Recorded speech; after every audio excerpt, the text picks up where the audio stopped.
अस्सलाम वालेकुम दोस्तों, मैं हूं नौशेरवान और आप देख रहे हैं हालात विद नौशेरवान। आज मैं आपको सुनाने जा रहा हूं पाकिस्तान आर्मी के एक ऐसे बहादुर सपूत की कहानी जिसने -10 डिग्री की खून जमा देने वाली सर्दी में वसाइल की कमी के बावजूद अपने से कई गुना बड़े दुश्मन के परहच्चे उड़ा दिए।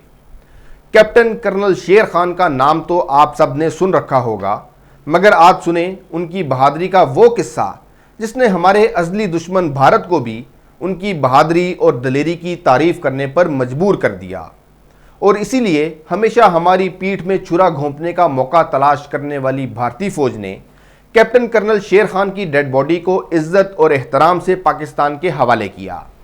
और जब पाकिस्तानी हुकाम ने उनकी डेड बॉडी वसूल की तो उनकी जेब से भारतीय ब्रिगेडियर MS बाजवा, जो कारगिल जंग में भारतीय फौज की कमान कर रहे थे, उनके हाथ से लिखा हुआ खत भी मिला, जिसमें कैप्टन कर्नल शेर खान के कमाल बहादुरी और दलेरी से लड़ने की तारीफ के साथ उन्हें उनका हक अदा करने का पैगाम लिखा हुआ था। हमारे इस हीरो कैप्टन कर्नल शेर खान की बहादुरी का अंदाज़ा इस बात से लगा लें कि हर वक्त भारतीय टीवी चैनल्स पर बैठकर पाकिस्तान के खिलाफ जहर उगलने वाला मेजर गौरव आर्या भी उनकी बहादुरी से मुतासिर हुए बगैर नहीं रह सका और इसका इजहार उसने अपने एक ट्वीट में किया है। शेर खान वाकई शेर था। शहीद कैप्टन कर्नल शेर खान सूबा खैबर पख्तूनख्वा के गांव नवाकले में पैदा हुए।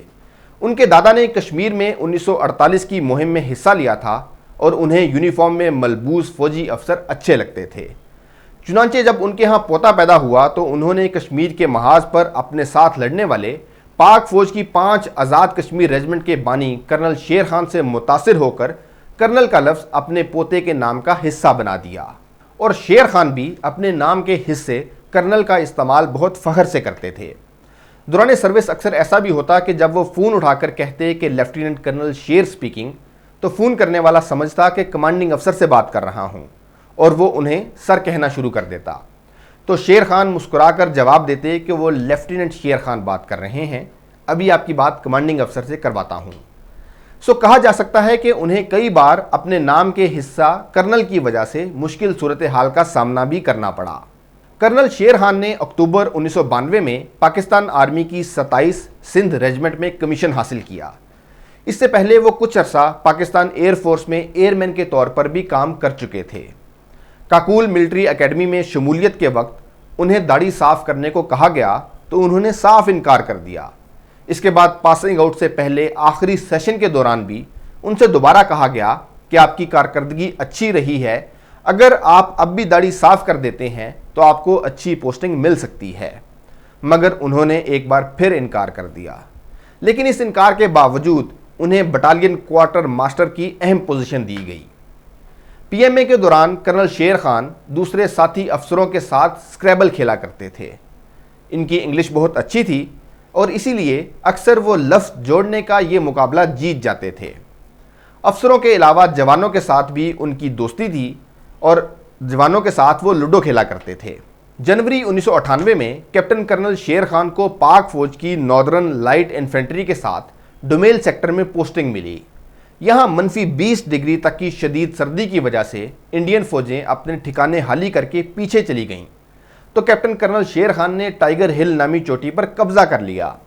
लेकिन कमांडिंग अफसर को आला हुकाम से इस कब्जा को बरकरार रखने की इजाज़त ना मिलने पर उन्हें वापस बुला लिया गया।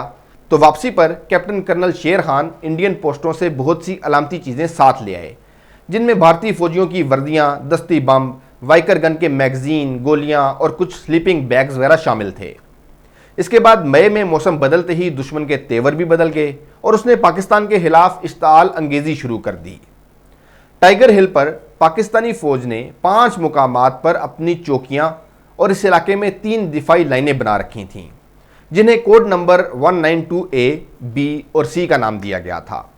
भारत की जानिब से पहले 8 सिख रेजिमेंट को इन पाकिस्तानी चौकियों पर कब्जा करने का काम दिया गया, लेकिन वो बुरी तरह नाकाम रही। फिर 18 ग्रेनेडियर्स को भी 8 सिख रेजिमेंट की मदद के लिए भेजा गया, तो वो दोनों मिलकर किसी तरह इस पोजीशन पर कब्जा करने में कामयाब हुए। फिर 4 जुलाई 1999 को इंडियन फौज टाइगर हिल पर पाकिस्तान की दिफाई लाइन A और B को काटने में कामयाब हो गई।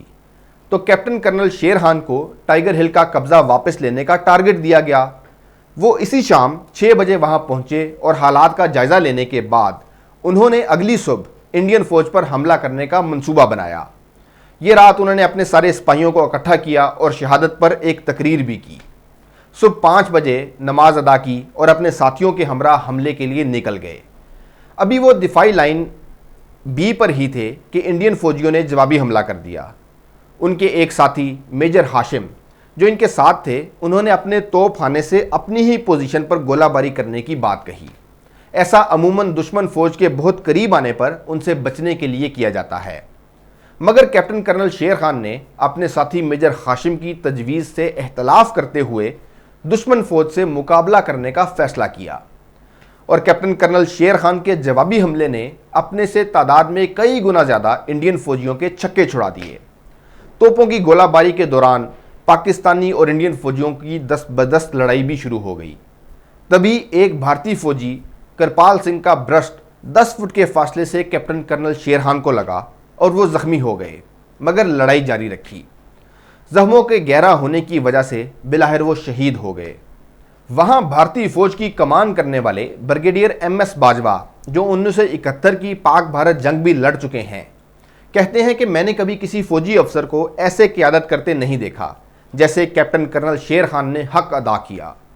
कैप्टन कर्नल शेर खान की इसी बहादुरी से मुतासिर होकर भारतीय फौज ने उनका जस्दे हाकी महाज से नीचे ब्रिगेड हेडक्वार्टर में मुंतकिल किया और दुश्मन ने भी पाकिस्तान के इस बहादुर फौजी जवान को सलामी पेश की और 18 जुलाई 1999 को उनकी डेड बॉडी पाकिस्तान के हवाले की गई। भारतीय कमांडर ब्रिगेडियर MS बाजवा ने कैप्टन कर्नल शेर खान का जस्दे हाकी वापस करने से पहले उनकी जेब में एक खत रखा जिस पर लिखा था कि 12 NLI के कप्तान कर्नल शेर खान इंतहाई बहादुरी और बेजिगरी से लड़े हैं, उन्हें उनका हक दिया जाना चाहिए। तो कैप्टन कर्नल शेर खान को उनकी बहादुरी और दलेरी का हक पाकिस्तानी फौज के सबसे बड़े एजाज निशान हैदर की सूरत में मिला और अब उनके गांव का नाम भी इन्हीं के नाम पर रख दिया गया है।